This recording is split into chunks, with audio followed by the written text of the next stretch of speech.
Assalamualaikum warahmatullahi wabarakatuh. Alhamdulillah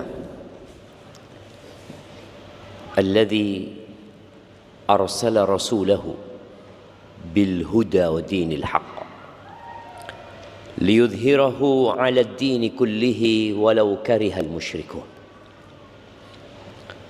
Segala puji bagi Allah Jalla Jalaluh yang telah mengutus Rasulnya dengan petunjuk dan agama yang benar,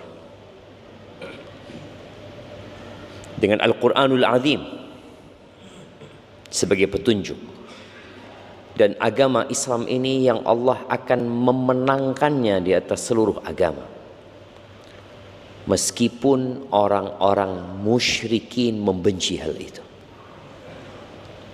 Dunia ini tidak akan damai, dunia ini tidak akan tentram kecuali tatkala mereka menjalankan hukum-hukum yang Allah turunkan. Allahumma salli wa sallim ala abdika wa rasulika sayyidina wa maulana Muhammadin wa ala alihi wa ashabihi ajma'in, amma ba'd. Jamaah rahimakumullah, di antara hukum Allah yang akan kita pelajari hari ini adalah yang berkaitan dengan ila. Apa itu ila? Ulama menyebutkan bahwasanya ila itu ala bermakna halafa, bersumpah. Tapi sebuah kalimat yang dalam bahasa Arabnya memiliki makna sebelum datangnya Islam. Setelah datangnya Islam, kalimat-kalimat itu kadangkala memiliki makna tambahan. Seperti kalau bicara sholat, sholat itu doa. Dalam bahasa Arab dikatakan doa. Baik, kalau ada orang mengatakan saya mau sholat, yang kita fahami apa? Sholat yang dimulai dengan takbir, yang diakhiri dengan salam. Haji juga seperti itu. Haji yang artinya berkunjung, ziarah umpamanya. Tapi ketika orang mengatakan saya mau berhaji, ada makna khusus. Ilah ini yang maknanya secara bahasa artinya sumpah, tapi secara syariat disebut oleh para ulama al-halif alal imtina min wat'iz zaujati mutlaqan atau akthar min arba'ati ashhur. Ilah itu adalah sumpah seorang suami untuk tidak menggauli istrinya, untuk tidak menjima istrinya secara mutlak. Dia mengatakan saya bersumpah saya tidak akan menjamahmu lagi umpamanya, tanpa ada waktu, mutlak. Atau lebih dari 4 bulan, saya tidak akan ngumpul engkau 6 bulan. Dan biasanya itu terjadi tatkala emosi, marah. Ya, ingat jemaah, salah seorang orientalis ya, yang membuat sebuah pernyataan bahwa apabila engkau ingin menghancurkan sebuah peradaban, maka lakukan 3 hal. Yang pertama adalah menghancurkan keluarga, karena negara ini hanya kumpulan keluarga. Ada yang namanya Pak RT. Pak RT itu membawai apa sih? Ya, rumah-rumah tangga yang ada di bawahnya. Di atasnya lagi ada RW. Apa sih yang dia bawahi? Kita bicara bupati. Bupati itu membawai apa? Ya rumah tangga ini. Pernah melihat bupati di sebuah kota yang tidak ada penduduknya. Saya bupati di sini. Penduduknya tidak ada. Tidak ada. Maka akan ditanya berapa kakak yang tinggal di sini? Berapa jumlah penduduknya? Pernahkah ada presiden untuk sebuah negara yang tidak memiliki penduduk? Tidak ada. Maka tadi mereka menyebutkan kalau ingin menghancurkan sebuah peradaban, yang pertama hancurkan keluarga. Dengan cara apa? Dengan cara menghilangkan peran ibu. Bikin masyarakat yang hidup di peradaban itu atau bangsa tersebut malu untuk menyandang profesi ibu rumah tangga. Mereka katakan itu ya. Bikin seorang ibu itu malu untuk menyandang profesi ibu rumah tangga. Kalau ditanya, ibu profesinya apa? Oh, saya tidak bekerja. Loh, nggak kerja? Iya, ibu rumah tangga. Antum pernah lihat ibu rumah tangga nganggur? Nggak kerja. Ibu rumah tangga nganggur, punya anak 7, nggak kerja, nggak kerja. Nggak ada cuma.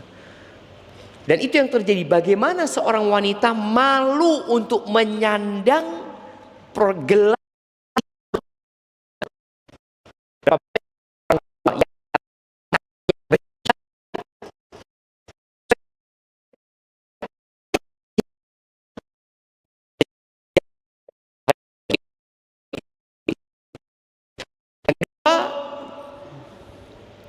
menghancurkan pendidikan. Salah satu yang disebutkan di sana, bikin anak-anak didik itu tidak menghargai guru. Karena jantungnya pendidikan itu siapa? Ya guru. Sekolah mau sebagus apapun fasilitasnya. Oh Masya Allah, saya punya sekolahan Ustadz 5 lantai. Kelasnya AC. Tiap jam 12 siang makan bersama. Terus tiap pekan kita rehla, jalan-jalan, tamasya. Taib. Ada gurunya? Nggak ada. Ada yang akan memasukkan anaknya ke tempat itu? Nggak ada. Maka mereka ingin menghilangkan peran guru. Bagaimana anak didik itu tidak menghargai guru. Yang ketiga, menghilangkan perang suri tauladan. Bikin anak bangsa itu teladannya adalah orang-orang fasik. Jadi bukan lagi orang-orang soleh, bukan lagi para ulama, enggak. Bahkan celah para ulama, rendahkan mereka, bikin mereka bangga untuk menjadi followernya Raffi Ahmad. Nah, bangga. Oh, saya followernya Bapak. Saya followernya ini dan itu. Maka antum lihat ya, kenapa followernya Ustadz itu nggak banyak, tapi followernya artis itu puluhan juta aja. Baik.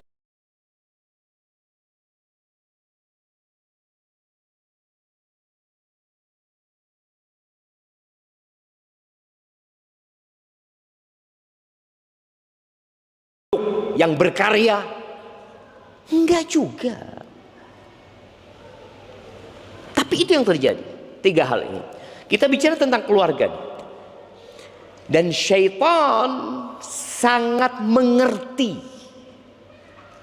bahwa kalau keluarga hancur, dampaknya kepada anak-anak yang ada di situ dan akan berdampak kepada bangsa tersebut. Maka ada istilah namanya broken home. Anak broken home dikatakan. Kemana bapaknya, kemana, emaknya kemana, nih anak ikut sama embahnya, nggak diurusin. Maka nih bicara ilah ini haram jemaah.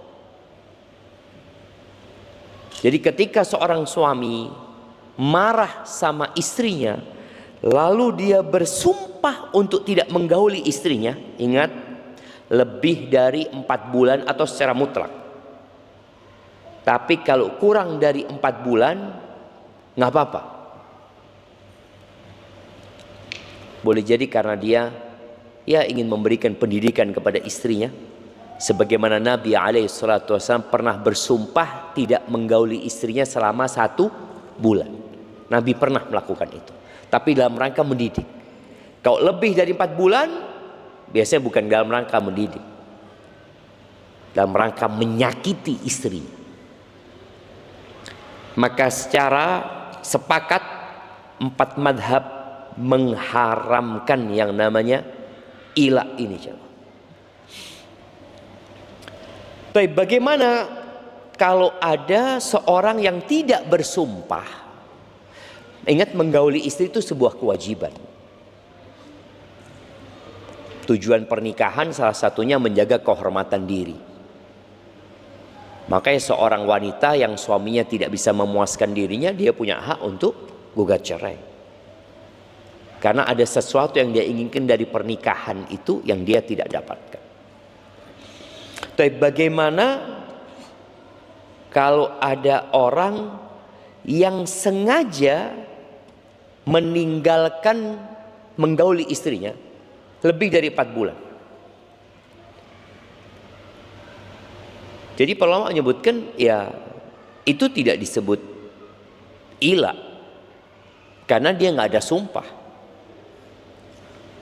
Boleh jadi dia melakukan itu ya karena memang nggak mampu atau ada kondisi yang lain, tapi dia nggak bersumpah. Namun dia pun punya kewajiban untuk menggauli istrinya. Allah Azza wa Jalla mengatakannya,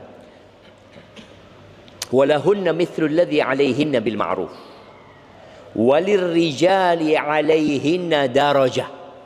Kata Allah, perempuan-perempuan itu, istri-istri itu memiliki hak yang setara dengan kewajibannya. Memiliki hak yang setara dengan kewajiban. Walirrijali 'alaihinna darajah. Dan laki-laki punya derajat 1 di atasnya wanita. Kita tahu dengan hadis seorang wanita yang menolak ketika diajak sama suaminya, kemudian suaminya marah, apa yang akan terjadi? La'anathul malaika hatta tusbih. Maka sang istri dilaknat malaikat sampai subuh. Muncul pertanyaan, bagaimana kalau perempuan yang minta suami tidak memenuhi? Gimana sih? Seharusnya haknya seorang istri, ya harus dikasih haknya dia. Pernah datang seorang yang berkata kepada Umar bin Khattab radhiyallahu anhu, memuji suaminya. Suamiku ini selalu sholat malam ya Amirul Mukminin, selalu puasa sunnah,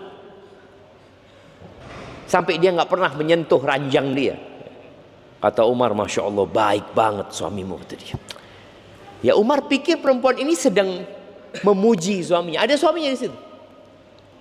Ketika pergi perempuan itu, kata salah satu sahabat Umar yang ada di situ mengatakan, ya Amirul Mukminin, dia itu sedang mengadukan suaminya. Loh, engkau paham dari mana?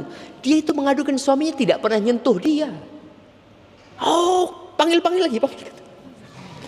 Kata Umar bin Khattab, ya engkau yang memberi keputusan. Gimana keputusannya? Maka akhirnya, ana nggak tahu dia sahabat apa seorang tabiin, mungkin sahabat, dia mengatakan, ya Amirul Mukminin, Allah itu membolehkan laki-laki nikah sampai 4. Maka dikatakan kepada suaminya, silahkan engkau 3 malam sholat malam terus. Kau mau puasa sunnah fadl, tapi 1 malam untuk istri.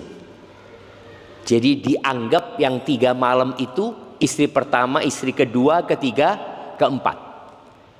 Jadi dia, ada kan orang yang pekerjaannya disebut second wife ya, karena sibuknya dia sama pekerjaannya. Ini ibadahnya dia second wife. Oke, kedua, ketiga, keempat. Habis itu balik lagi ke istri. Bicara kenapa kok Allah Azza wa Jalla melarang ilah itu? melarang suami bersumpah lebih 4 bulan tidak menggauli istri. Allah Azza wa Jalla berfirman, ya, kalau kita membaca di surat Al-Baqarah, ayat tentang ilah ini ada di surat Al-Baqarah ayat 226 ya.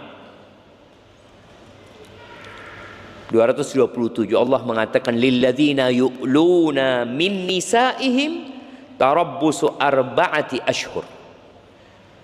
Buat orang-orang yang bersumpah tidak menggauli istrinya, tidak menyentuh istrinya, maka dia punya kesempatan menunggu 4 bulan saja.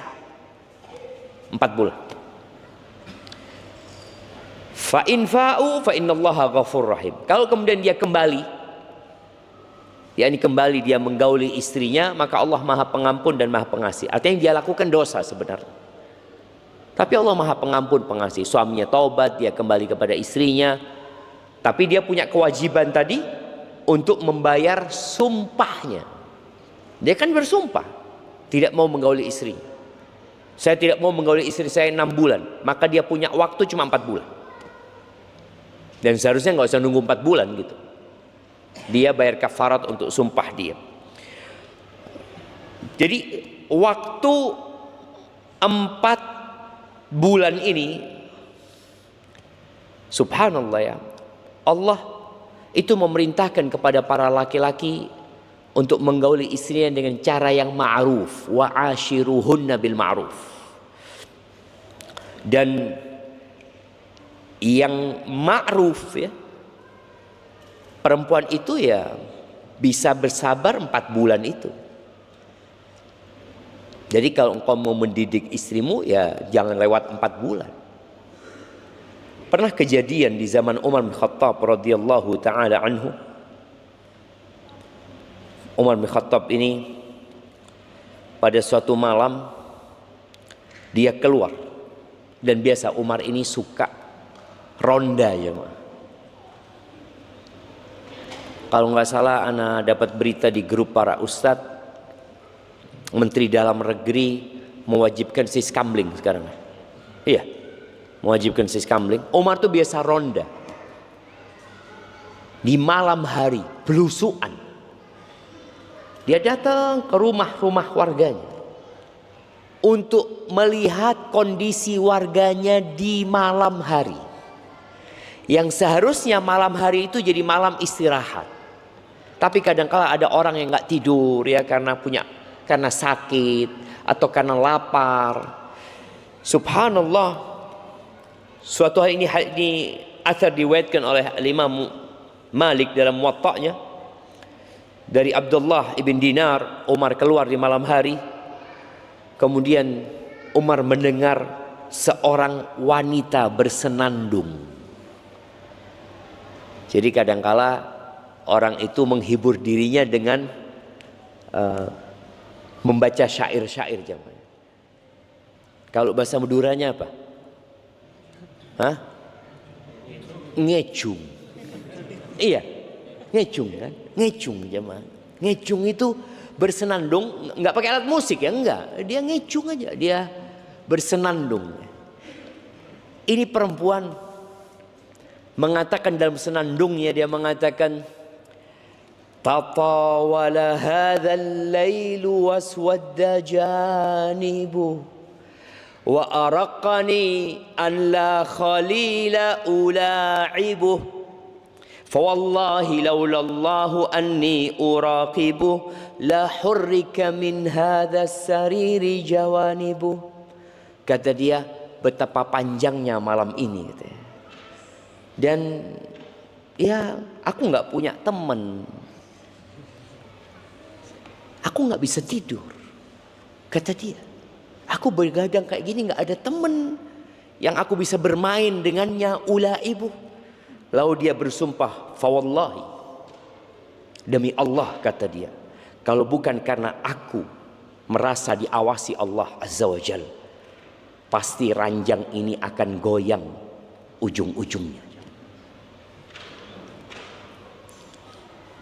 Umar bin Khattab mendengar salah satu rakyatnya mengeluh, dia keesokan harinya berangkat menjumpai Hafsah, putrinya. Dia tidak menjumpai istrinya, tapi dia menjumpai istri Nabi Muhammad sallallahu alaihi wasallam. Dia bertanya, "Kam akthar ma tasbirul mar'atu an zawjiha?" Berapa lama sih istri itu sabar ditinggal suaminya? Faqalat 6 ashhur atau 4 ashhur. Ya 6 bulan atau 4 bulan. Antara itu. Apa kata Umar? La ahbisu ahadan minal juyush aksar min dhalik. Umar cari tahu suaminya perempuan ini di mana. Oh, ternyata lagi ikut perang. Maka Umar berjanji tidak akan menahan prajurit itu lebih dari 4 atau 6 bulan. Ganti, pulang. Kadangkala prajurit ini boleh jadi dia kawin di kota lain. Lupa di kampungnya punya istri. Seperti teman-teman yang merantau ya. Kadangkala merantau, istrinya ditinggal sama dia, yang penting dia kirim fulus sama istrinya. Ternyata dia kawin lagi dia di sana. Memang halal, tapi jangan lupa istrimu juga punya hak. Yang terkadang hak ini tidak diberikan. Jadi berapa bulan jamaah? Taib, kalau istri menyetujui Ustaz, enggak apa-apa. Suaminya mengatakan, "Dek, aku ini merantau di Malaysia, aku bisa pulang setahun sekali." Kata istrinya, "Enggak apa-apa lah bang, mau gimana lagi, orang kita butuh." Gitu. Berarti kalau ada kesepakatan enggak apa-apa.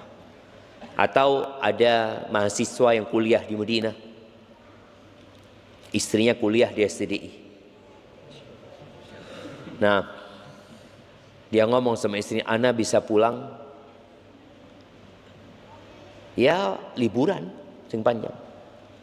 Kata istrinya, "Oke, nggak apa-apa bang, kirimkan tiket berangkat umroh aku." Iya, artinya kan setahun dibagi 2 jadi 6 bulanan gitu mamanya kan. Artinya sang istri jumpain suaminya seperti itu. Taib ahibati fillah, para ulama membahas tentang persyaratan ila ya, dan hukum yang berkaitan dengan ila ini. Adapun yang disyaratkan itu, ya suaminya mampu menggauli istrinya. Kalau suaminya bersumpah, "Wallah aku tidak akan menggaulimu," padahal suami memang impoten, ya nggak ada gunanya dia sumpah gitu. Maka nggak berlaku sumpahnya. Dari orang yang bersumpah tapi dia memang kondisinya ajiz. Dulu jamaah ada orang yang dipotong kemaluan, khususnya dalam kondisi perang ya. Kadangkala mereka melakukan hal itu. Jadi kalau suaminya memang nggak punya alat itu, maka ketika dia marah sama istrinya, "Aku tidak akan menggaulimu," kata istrinya, "Emangnya gimana maksudnya?" gitu. Iya, betul. Ini dibahas oleh para ulama jemaah. Dibahas, disebutkan yushtaratu fil ila an yakuna az-zawju qadiran 'alal wat'i. Disyaratkan ila itu dari suami yang mampu menggauli. Ammal ajiz 'anil wat'i, adapun orang yang tidak bisa ya, maka yang seperti ini boleh jadi karena penyakit ya, atau karena hal yang memang dari lahir umpamanya. Para ulama membahas kalau dia sakit dan masih ada kemungkinan sembuh, artinya dia ya pekan ini umpamanya, kadang-kala terjadi jemaah. Ada suami yang sedang sakit ya, kemudian istrinya mungkin gudo, padahal suaminya sebenarnya mampu, tapi dalam kondisi sakit itu diledek sama istrinya, "Mas, wis tidak mampu lagi kok sampean nih mas." Sakit hati sang suami. mengatakan wallah aku nggak akan menggaulimu, sah nggak jemaah? Karena dia diledek, akhirnya dia bersumpah aku tidak akan mengauli. Ibnu Qudamah menyebutkan kalau karena penyakit yang diharapkan sembuh, maka sah ilahnya. Boleh jadi setelah sepekan dia normal lagi. Tapi buat orang yang nggak diharapkan ya, karena kemaluannya memang nggak ada ya, atau karena dia lumpuh memang sudah nggak bisa diharapkan kesembuhannya, maka nggak sah ilahnya dari dia itu. Ini yang disebutkan. Kemudian bicara sumpahnya, maka sumpah hendaklah bersumpah dengan nama Allah Azza wa Jalla. Tapi tidak disyaratkan ilah ini harus bersumpah dengan nama Allah Azza wa Jalla atau sifatnya. Boleh jadi ada orang yang berkata, in wati'tuki fa'alayya sum. Kalau aku menggaulimu, aku wajib puasa. Aku harus sholat, aku harus berangkat haji. Maka ilahnya jatuh. Maka jangan main-main dengan masalah ilah ini. Ingat, ilah itu diharamkan ya. Kemudian tadi disebutkan ilah itu adalah bersumpah untuk tidak menggauli istrinya lebih dari 4 bulan. Kalau kurang dari 4 bulan tidak disebut ilah, tapi tetap dia sumpah loh. Makanya dia mengatakan aku tidak akan menggaulimu 2 bulan. Tahu-tahu dia gauli setelah 1 bulan. Apa yang harus dia lakukan? Bayar kafarat. Taib, ini ada hadiah di sini. Apa kafaratnya? Nah, apa kafaratnya? Nah, memerdekakan budak. Budak yang mana dimerdekakan nih?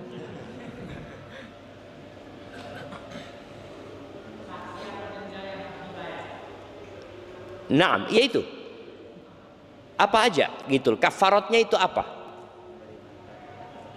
Fakafaratuhu, siapa yang tahu kafaratnya? Nah, it'amu berapa? Kita harus jelas ini hukumnya ini, yang lengkap jawabnya. Nah, yang sana sudah banyak, sebelah sini. Iya, berapa ngasih makan orang miskin? Oke, baik. Cuma itu aja. Baik. Terus? Oh, tuh lupa lagi ya ma. Nah, yang lengkap. Apa ayatnya? Fakafaratuhu au tahriru raqabah. Baik. Kalau nggak mampu? Loh ayo.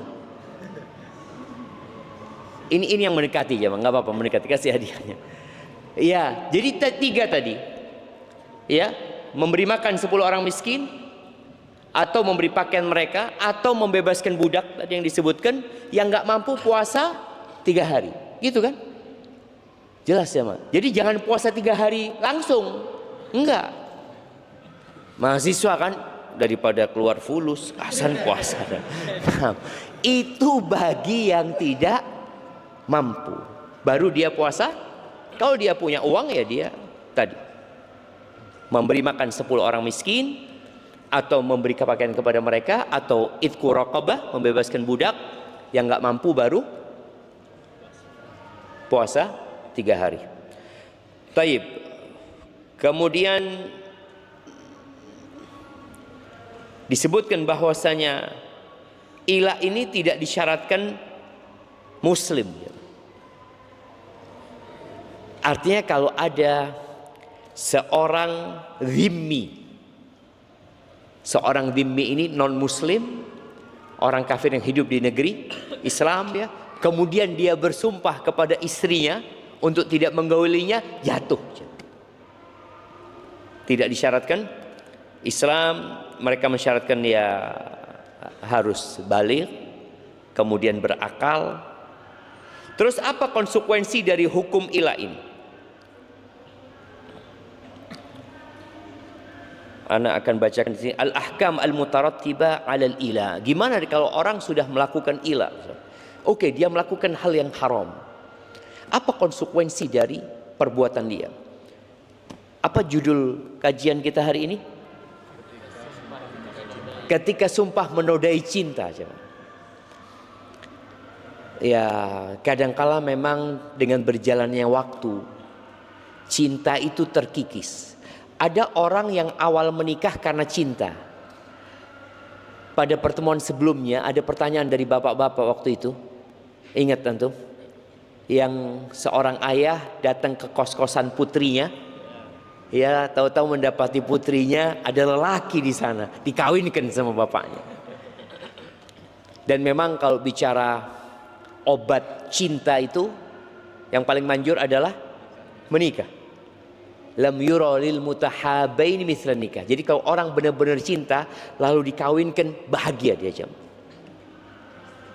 Tapi kalau orang pacaran tapi cintanya hanya main-main, kemudian dikatakan sama orang tuanya, saya nikahkan kamu. Oh jangan bapak, ini berarti bohong cintanya jamaah.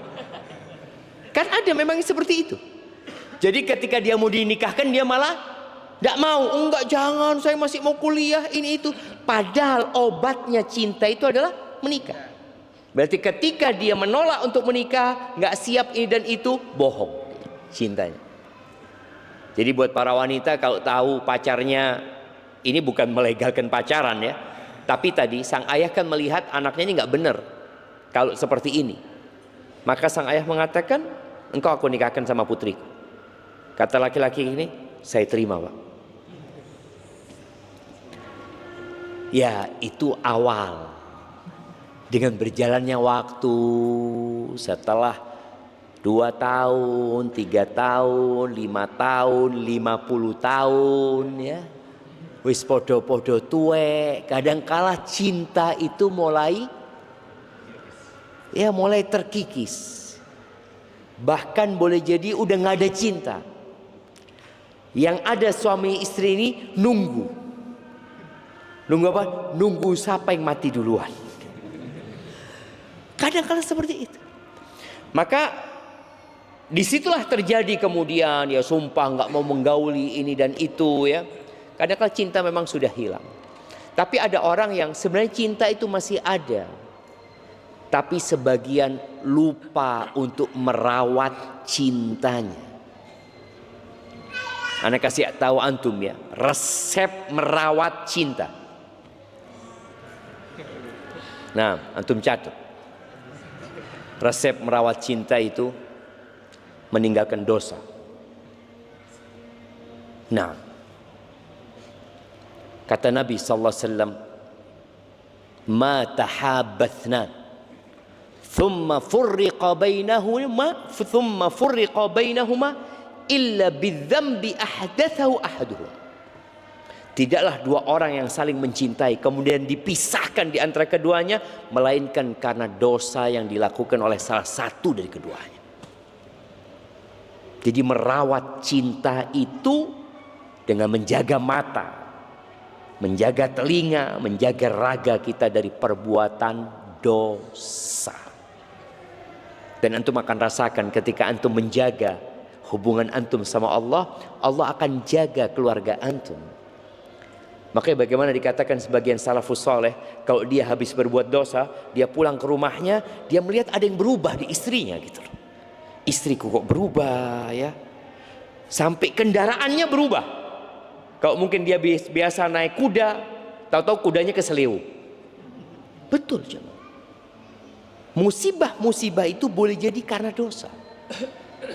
Sampai ada yang mengatakan, aku bisa melihat sikap tikusku di rumah berubah. Bayangin jemaah. Tikus yang mungkin biasanya cuma makan makanan ya, tahu-tahu bajunya dimakan. Boleh jadi disebabkan karena dosa. Jadi merawat cinta itu yang pertama dengan meninggalkan kemaksiatan kepada Allah Azza wa Jalla. Kita dengarkan adzan dulu.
Allahumma salli wa sallim ala Muhammad.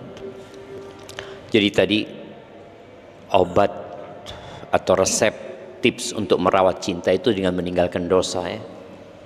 Yang kedua adalah dengan senantiasa menjaga lisan. Yang ketiga menjaga hati. Melihat kepada kelebihan dan tidak melihat kepada kekurangan. Kalau menjaga lisan itu tadi tidak memaki, tidak mencela. Karena ucapan yang buruk itu menumbuhkan kebencian. Mematikan benih-benih cinta. Allah Azza wa Jalla berkata tentang Nabi Muhammad SAW. Walaqad na'lamu annaka yadhiqu sadruka bima yaqulun. Kami benar-benar tahu dadamu menjadi sempit gara-gara omongan orang-orang itu. dikatakan penyihir, dikatakan orang gila, dukun, macam-macam, sakit jemaah. Maka tolong yang ingin merawat cinta di rumahnya, hindarin dosa, jaga lisannya dan jaga hatinya. Berkaitan dengan hukum yang berkaitan dengan ilah ini, konsekuensi dari ilah, setelah 4 bulan berlalu, apakah langsung jatuh cerai? Enggak jatuh cerai. Tapi orang yang melakukan ilah ini dipanggil. Biasanya ya sang istri akan melaporkan ya bagaimana kelangsungan rumah tanggaan. Allah Azza wa Jalla mengatakan tadi yang di surat Al-Baqarah ya, ayat 226, 227. Allah mengatakan wa in azamu talaqa fa innallaha sami'un alim. Jadi orang ini dikasih pilihan, engkau mau melanjutkan rumah tanggamu dengan cara apa? Ya sudah, gauli istrimu. Atau engkau mau menceraikan istrimu. Jadi pilihannya 2. Dia menggauli istrinya setelah 4 bulan, atau dia menceraikan istrinya. Nggak ada pilihan lain. Dan Allah mengatakan wa in azamut talaq, kalau mereka bertekad untuk menceraikan, fa innallaha sami'un alim, maka sesungguhnya Allah maha mendengar dan maha mengetahui isi hati orang ini. Apa sebenarnya tujuan dia ketika melakukan ilah kepada istri? Kadangkala hanya ingin membahayakan istri. Dia melakukan ilah 4 bulan, nanti setelah 4 bulan aku ceraikan engkau. Tapi ada orang yang sebenarnya hanya ingin memberikan pelajaran, tapi dia salah. Maka baliklah kepada istrinya. Allah katakan di ayat 226 ini, fa in fa'u fa innallaha ghafurur rahim. Kalau dia kembali kepada istrinya, dia gauli lagi istrinya, maka sesungguhnya Allah itu maha pengampun dan maha pengasih. Dan tolak yang terjadi dengan ilah ini, ketika dia sudah 4 bulan nggak mau, maka dia punya pilihan tadi, balik atau dia ceraikan, maka tolaknya tolak raj'i. Kalau memang masih belum selesai jumlah tolak yang dia miliki. Tapi kalau ternyata dia sudah 2 kali menceraikan istrinya, maka tolak ini akan jadi tolak yang ketiga nantinya. Bagaimana cara kembali? Cara kembali itu kepada istrinya dengan 2 hal. Yang satu dengan perbuatan. Apa perbuatannya? Ya menggauli istri. Boleh jadi dengan ucapan. Karena ternyata pas 4 bulan itu istrinya datang bulan. Nggak mungkin dia gauli. Maka dia mengatakan kepada istrinya, aku sudah mencabut sumpahku. Tapi dia nanti punya kewajiban untuk membayar kafarat tadi yang sudah dibicarakan. Kafaratnya apa? Fakafaratuhu it'amu 10 masakin min awsati ma tut'imuna ahlikum aw kiswatuhum. Ngasih makan 10 orang miskin, atau ngasih pakaian mereka, atau membebaskan budak. Itu pilihan. Yang nggak mampu baru puasa 3 hari. Barakallahu fiik. Ini ada pertanyaan jemaah. Semoga Allah melindungi antum sekeluarga. Amin. Afwan, izin bertanya. Ada teman ana yang tidak jima dengan istrinya karena dia merasa tidak mampu menafkahi secara lahir.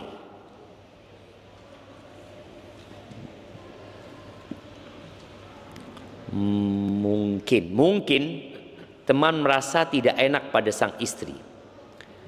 Apakah yang dilakukan teman itu dapat dibenarkan? Mohon penjelasannya. Barakallahu fiik. Iya, bagi seorang suami yang tidak memberikan nafkah kepada istrinya, maka ketahuilah bahwa istrimu itu punya beberapa pilihan. Udah beberapa kali mungkin kita sampaikan. Pilihan yang pertama, sang istri tetap melayani suaminya. Jadi tadi kan ini suami, dia mau gauli istrinya malu gitu loh, nggak pede. Lah nggak ngasih nafkah, listrik aku sing bayar.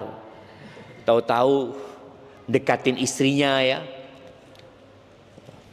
Tadi sang istri boleh tetap melayani.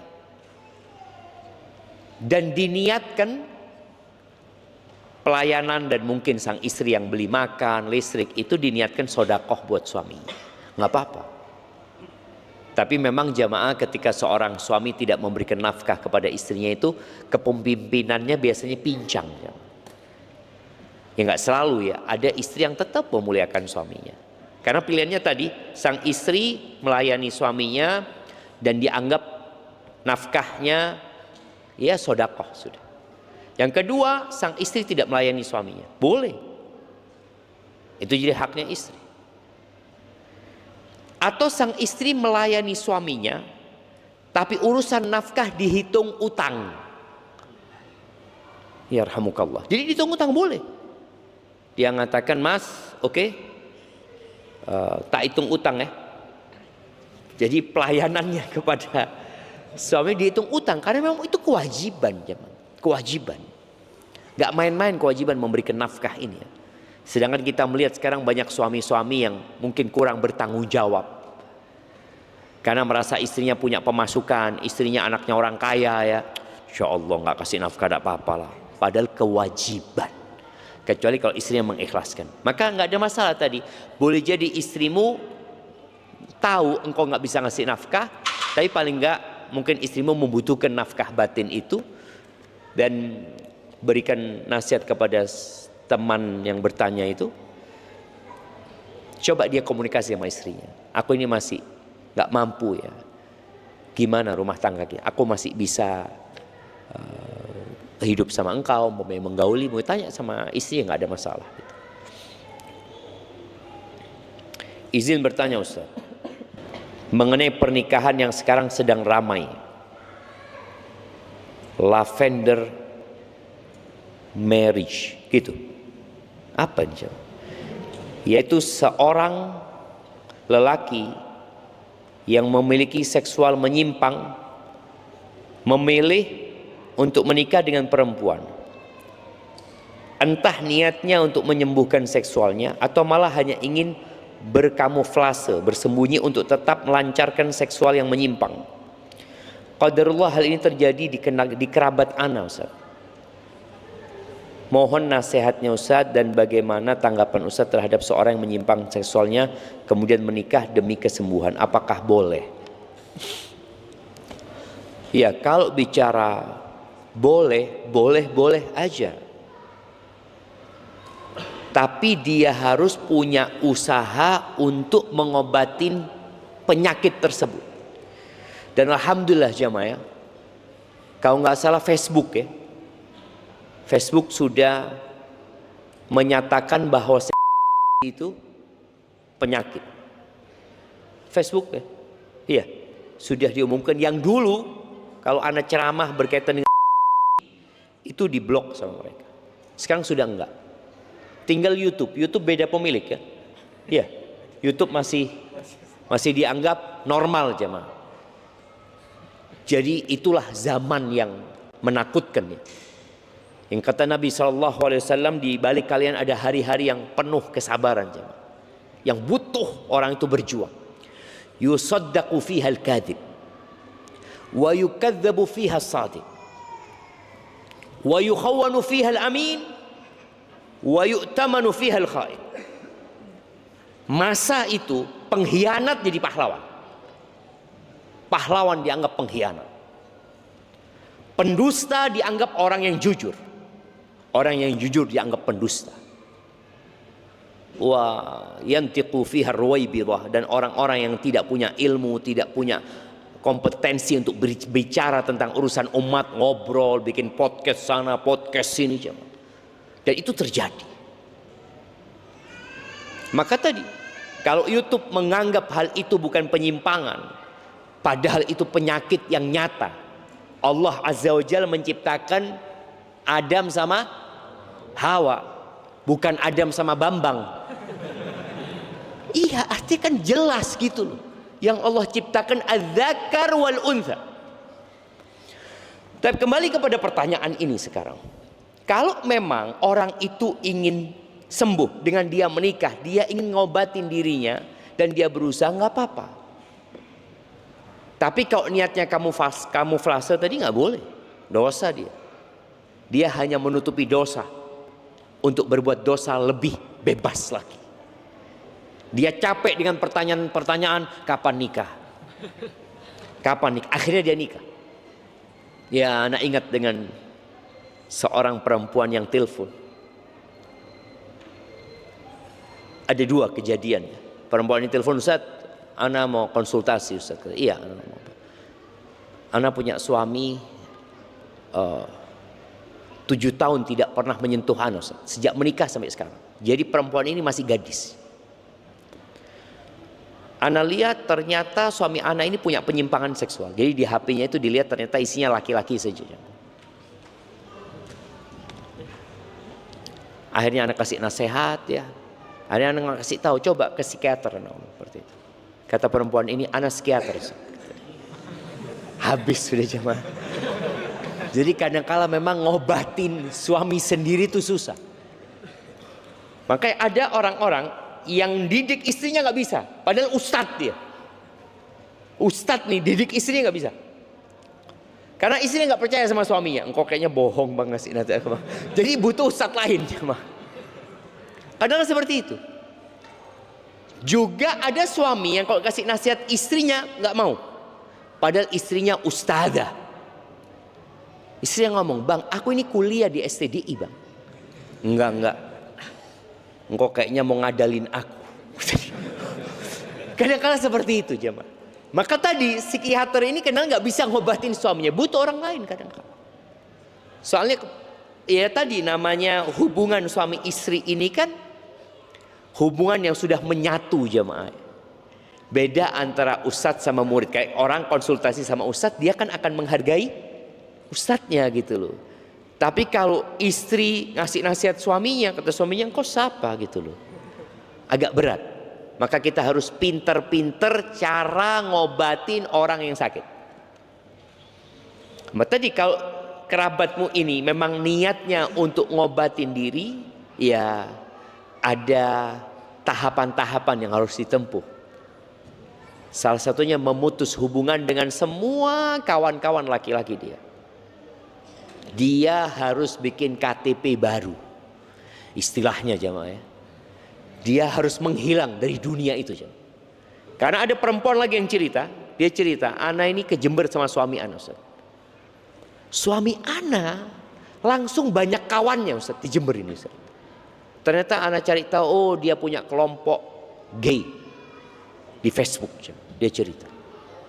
Maka tadi apabila dia memang ingin berobat, dia harus pakai identitas baru. Ya nggak harus ganti KTP jamaah ya. Tapi maksudnya dia, ya sudah dia jadi orang yang lain gitu loh. Sambil terus berusaha untuk diobati. Apakah harus ngomong sama istrinya? Tergantung kondisi. Kalau kondisinya parah yang memungkinkan dia butuh bantuan istrinya untuk berobat, sampaikan. Karena tujuannya ingin berobat. Aku benar-benar ingin menjadi lebih baik gitu. Tapi kalau tujuannya kamuflase, dia nggak akan ngomong sama istrinya. Barakallahu fikum. Afwan Ustaz, hendak bertanya satu hal yang sedari dulu masih menjadi pertanyaan besar dan belum terjawab sebelumnya. Ceritanya, kedua orang tua Ana sempat bertengkar. Awalnya hanya karena salah faham. Akan tetapi, api yang sudah menyala justru semakin besar. Intinya di sini, ayah sempat berkata, kalau memang lelah berumah tangga, lebih baik pisah saja. Lanjut di belakang. Masya Allah. Ana masih positive thinking saja, mungkin itu karena emosi. Pertanyaannya, apakah ucapan ayah dianggap sah? Karena Ana ada dengar pendapat bahwa berkata saja walau pura-pura tetap dianggap sah. Yang kedua, bagaimana cara memperkuat hubungan kembali? Karena alhamdulillah orang tua anak sudah baikan dan berusaha untuk bisa saling mengerti. Jamaah, tolak itu ada dua. Ada tolak sharih ya. Ucapan tolak itu ada yang jelas gamblang maknanya tolak, nggak ada makna lain. Ada maknanya yang bermacam-macam. Aku ceraikan kamu, aku firaq kamu, itu termasuk tolak sharih. Tapi kalau ucapannya sudah keluar dari rumah ini, mengusir istrinya, menyuruh dia keluar, engkau sudah pulang, engkau kumpul sama keluargamu, kau nggak usah kesini lagi. Ini ucapan bisa berarti tolak, bisa berarti nggak tolak. Maka yang kedua ini membutuhkan niat. Yang pertama, seperti yang dalam pertanyaan, mau gurau, mau sungguh-sungguh, jatuh. Kalau kalimat yang digunakan kalimat yang jelas maknanya tolak. Kalimat yang kedua membutuhkan niat. Adapun ucapan orang tuanya ini tidak ada ucapan cerai sebenarnya. Tapi hanya penawaran. Ucapannya kalau memang lelah berumah tangga lebih baik pisah saja. Ini kan masih melakukan penawaran. Ternyata mereka nggak lelah kan, baikan lagi betulnya. Jadi nggak terjadi cerai. Karena buktinya mereka baikan lagi, jadi nggak ada masalah insya Allah. Tadi jamaah, berumah tangga itu capek. Maka buat yang berpikir mau menikah sambil kuliah, anak kasih tahu, antum akan capek dan harus siap dengan kelelahan itu. Allah Azza wa Jalla mengatakan laqad khalaqnal insana fi kabad. Kami telah menciptakan manusia dalam kelelahan. Dari sejak kita di perut ibunda kita, lelah sudah jauh. Tapi nggak merasa antum. Ketika keluar dari perut ibunda kita ya ada yang kelilit sama tali pusarnya, iya. Ada yang keluar susah nafasnya. Ada yang harus diinkubator jamaah. Ini sejak kecil sudah seperti itu. Orang tuanya juga capek. Sang ibu lelah, capek, hamil. Kemudian nih anak tumbuh besar ya, capek, lelah. Belajar naik sepeda, delosor, giginya patah. Sekolah, antum bayangin ya ketika anak itu dibawa ke sekolah ya, diantarkan ke TK, dia ngelihat kepada ibunya, ya Allah bu, anak mau ditinggal ibu, nangis dia jamaah. Dia melihat guru-gurunya kayak orang-orang jahat semua ini gitu. Itu capek. Nanti ganti guru, baru cocok sama teman-temannya di TK, naik SD, teman-temannya baru lagi. Lelah jemaah. Kemudian tahu-tahu kuliah. Ini kuliah di STD, capek enggak? Capek jemaah. Apalagi dapat guru-guru yang killer ya. Dosen-dosen yang killer tambah capek lagi. Malam ujian capek. Kulluhu ta'ab. Antum bujangan capek, nikah lebih capek lagi. Kepingin punya anak, oh lebih capek antum. Antum pikir orang-orang yang punya anak itu nggak capek? Lelah. Laqad khalaqnal insana fi kabad.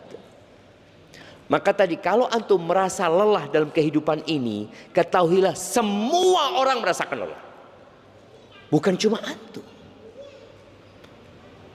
Namun kadangkala kita memandang orang-orang yang kayaknya seneng. Ya Allah, seneng tok oh iya. Seneng terus orang ini gitu. Oh nggak tahu antum. Kalau dia di rumahnya ketika berpisah sama istrinya, oh ketawa-ketawa, ya seneng dia sampai ke tempat kerja melihat bosnya, lihat ininya, capek. Tapi ada orang yang pandai menyimpan kelelahannya dengan senyum di bibir. Nah, kayak anak senyum, kayak Ustadz kayaknya udah capek, senang terus gitu ya. Kudu ta'ab jemaah. Kapan kita istirahat? Fi awwali qadamin tada'uha fil jannah. Itu pesan Nabi, pesan Imam Ahmad bin Hanbal ya. Awal engkau meletakkan kakimu di surga, itu istirahat. Di padang mahsyar nggak ada istirahat. Maka disebut ahwal, hal yang menakutkan jemaah. Para nabi doanya ketika melewatin sirat, Allahumma sallim sallim. Bagaimana Aisyah bertanya kepada Nabi SAW, ya Rasulullah, engkau kenal nggak sama keluargamu nanti di padang mahsyar itu? Hari kiamat. Kata Nabi SAW, amma fi thalatha mawatin fala. Di 3 tempat nggak ada, nggak akan kenal lagi. Sebutkan 3 tempat itu. Masih ada hadiahnya. Nah, 3 tempat yang antum nggak akan kenal sama bapak antum. 3 tempat yang antum nggak akan tahu sama istri antum, sama anak antum. Nah, 3 tempat. Supaya antum tahu hidup ini capek, mati pun istirahat. Tanyai mungkar nakir antum di kuburan sana. Ya, walaupun istirahat dari dunia, tapi kita akan berada dalam kehidupan selanjutnya. 3 tempat di padang mahsyar yang orang itu akan lupa sama orang lain, nggak akan ingat lah. Dia akan hanya ingat sama dirinya. Nah, fadhal. Yang pertama saat sangkakala, mati semuanya hancur ya. Enggak, ini sudah dihidupkan kembali. Sudah dihidupkan kembali di padang mahsyar. Pada saat hisab. Kemudian di sirat. Oke, satu lagi.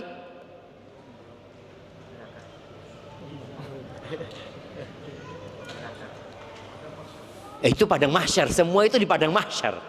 Semua itu kejadian di padang mahsyar. Hisab, sirat. Ada satu yang hisab. Temannya hisab apa? Nah, ya kasih hadiahnya sudah. Dibantu sama yang lainnya ya. Mizan.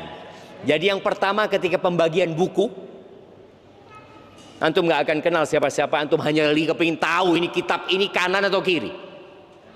Kemudian ketika mizan ditimbang, sampai antum lihat lebih berat kebaikan atau keburukan. Yang ketika melewati sirat. Tapi ini pertanyaan terakhir mungkin jemaah.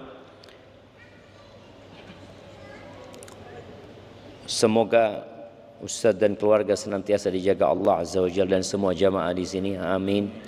Ustadz, apakah boleh kita nggak srek sama seseorang?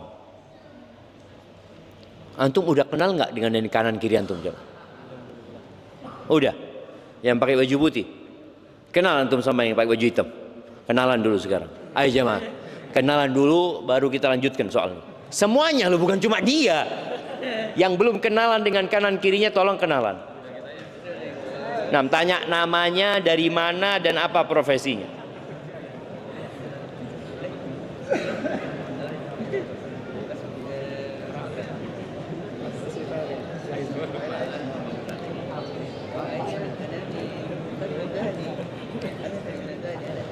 Nah, sudah kenal antum semua?